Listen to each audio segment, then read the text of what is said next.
دیگه به مردم مذهبی حکومتی کار ندارم، اونا کارشون تمومه. به مردم ایران میگم سران حاکم در ایران جواب منو ندارن، یقه سران رو بزرگتر از خودشونو گرفتن. متوجه میشید اینو؟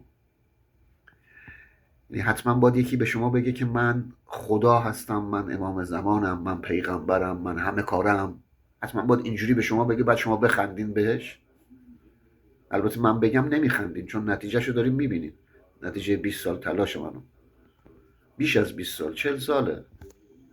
بخواین زودتر. ببینید قیافه نیستا، پادشاهی اینجاه، رهبری و پادشاهی این توه.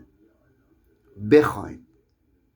جواب منو ندارن. این ریش من معنی داره.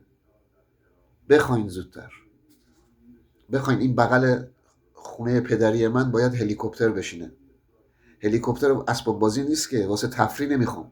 باید از بالا بتونم مدیریت کنم، کجا پل بخوره، کجا جاده بخوره، طرح ترافیک چجوری بشه، لب ساحل چجوری بشه، جنگل چجوری بشه.